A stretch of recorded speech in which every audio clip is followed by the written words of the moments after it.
Un cordial saludo a los seguidores del Pensamiento al Aire. Antes de iniciar los sucesos de este domingo 9 de febrero del año 2025, voy a invitar a los ciudadanos colombianos a que dejemos de quejarnos del señor presidente de la República, de su gobierno nefasto, y empecemos a construir lo que será la nueva Colombia a partir del 7 de agosto del año 2026. Tenemos que empezar, señores, pensando quiénes van a ser los congresistas que nos acompañen. Quiénes, con ideales de país, nos ayudarán a construir a Colombia. Porque nosotros todos debemos aportar con ideas a una nueva forma de gobernar, diferente a la que hemos visto estos casi 3 años, que ha sido nefasta. Y para empezar con los sucesos de la semana, vale la pena mencionar lo que ocurrió el día del reality show del Consejo de Ministros que realizó el presidente Gustavo Petro. No solo las tensiones del gobierno quedaron al descubierto, además, sin duda alguna, de una falta de gran liderazgo del señor presidente. En la reunión, que no se esbozaron ideas, que no se esbozaron programas y que casi todo lo que tenían por mostrar que no han cumplido, fue un desastre. Pero allí el principal foco de discusión fue las críticas a los nombramientos de Laura Sarabia como canciller y Armando Benedetti como jefe de despacho. Miren bien ustedes, llorando con lágrimas en los ojos, como se dice a moco tendido, varios ministros expresaron su descontento y su malestar con las decisiones del presidente.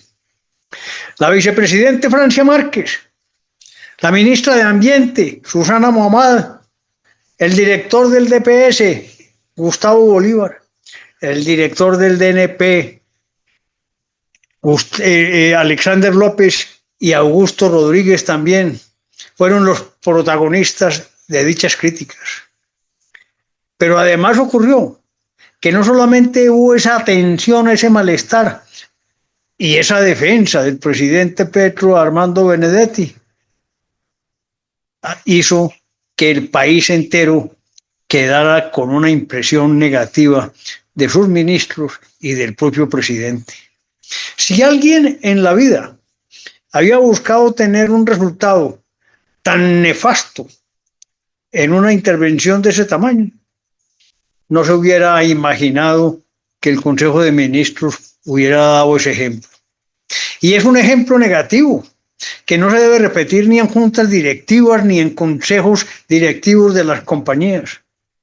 Así no se administra una empresa, así no se administra un país, y eso da la sensación de una inestabilidad total. Al día siguiente se presentaron las primeras renuncias.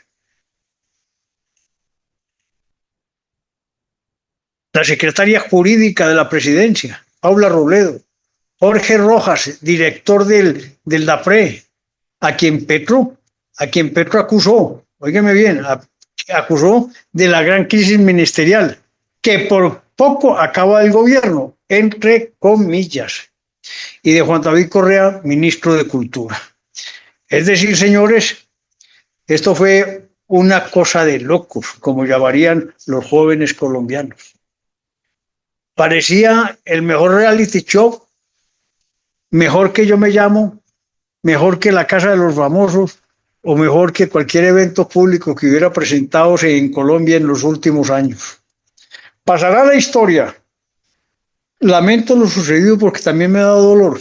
Seguramente hay ministros que son muy buenos, que no pudieron probar lo que han hecho. Pero sí es algo claro, y es que los colombianos debemos reflexionar sobre lo que vivimos. 5 o 6 horas que alcanzamos a estar presentes, nos da una sensación de inseguridad, de desconfianza y de miedo propiamente. Por ello, como les dije al principio, pensemos tranquilamente, los partidos políticos, los gremios, los empresarios, cómo vamos a reconstruir a Colombia. Ese es el objetivo, no hay otro. Pensemos en el bien colectivo y no en el interés personal. Pasando a otro tema, el presidente solicita a Ecopetrol vender sus activos en el Permian en Estados Unidos. ¿Cómo les parece? Es la exploración de fracking que hace junto a la Occidental Petroleum. Esta cuenca representa el 13% de la producción total de la petrolera colombiana y se perderían los 4.200 millones de dólares que ya se han invertido. El fracking ha sido el salvavidas de Ecopetrol en los últimos años. Y eso hace que entonces esa forma de obtener divisas se pierda y que el futuro quede en el aire. Les cuento también que Armando Benedetti va a juicio. Luego de 3 años fue salpicado en aquel famoso caso del FONAP por tráfico de influencias para direccionar un contrato. Fue llamado por la Sala de Instrucción de la Corte Suprema de Justicia, decidió llevarlo a juicio. Eso es muy grave. Esperemos a ver el resultado de dicho fallo, que seguramente no puedo vaticinar el resultado.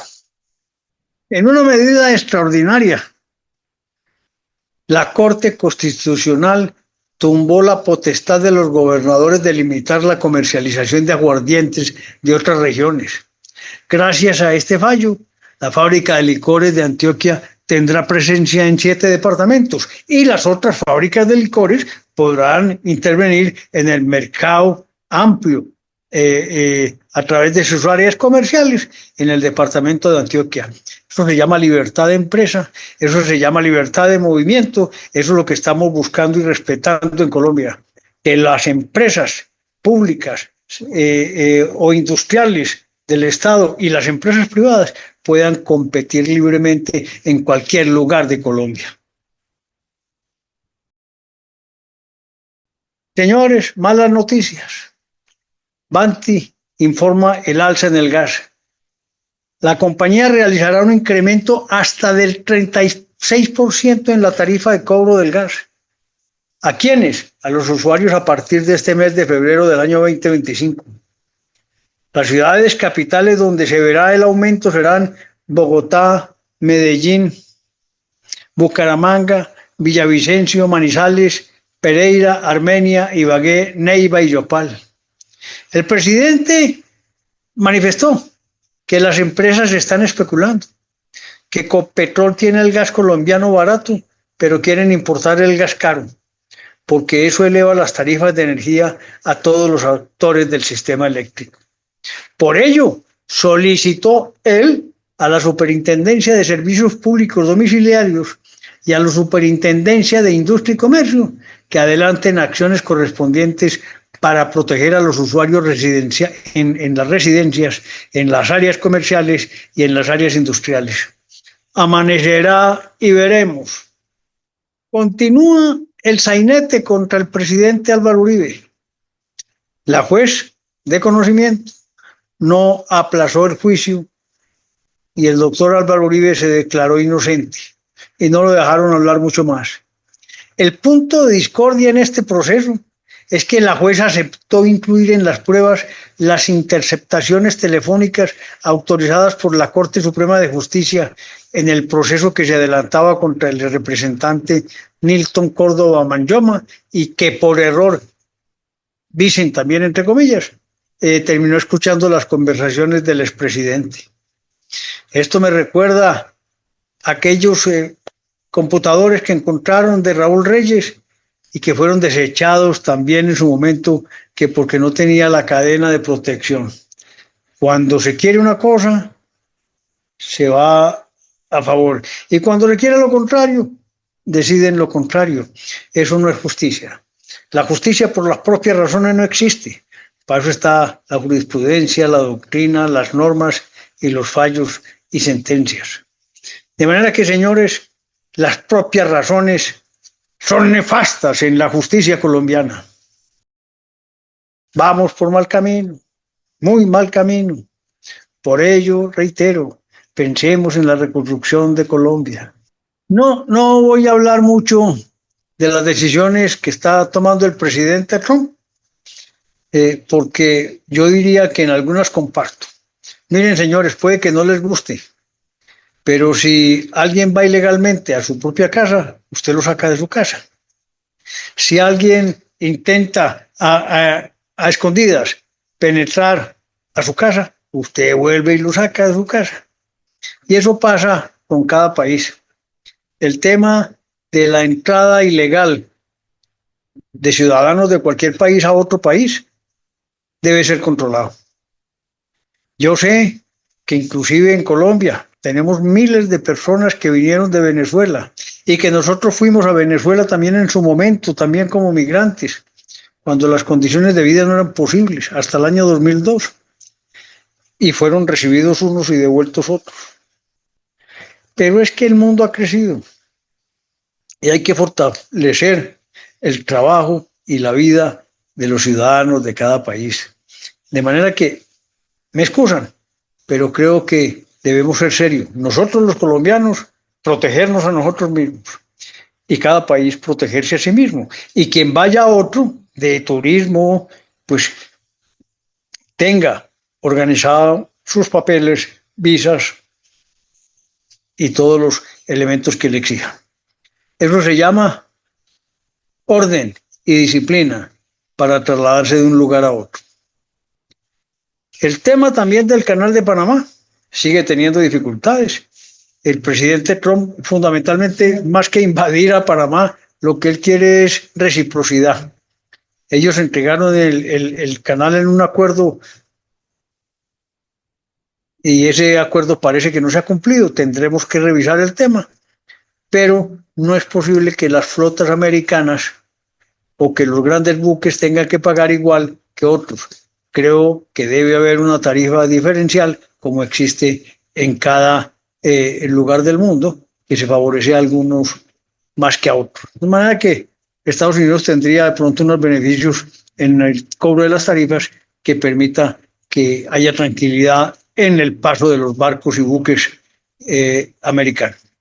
Por último, contarles que las comercializadoras digitales Shein y Temu en la cuerda floja por la guerra comercial. Esto por causa de que Estados Unidos dejó de aceptar paquetes provenientes de China y Hong Kong, lo que se suma a un arancel del 10%. Los favorables precios de estas plataformas eran posibles por la excepción de minimis que llaman, que permitía importar productos de menos de $800 sin impuestos ni inspecciones. Con la nueva normativa, cada paquete deberá pasar por aduanas, haciendo más lento el proceso y más costoso. La guerra comercial también se da. Seguiremos contando estos detalles, en los que nos vemos seguramente también involucrados tarde que temprano. No hay decisión de un gobernante que tarde que temprano no afecte a los demás países.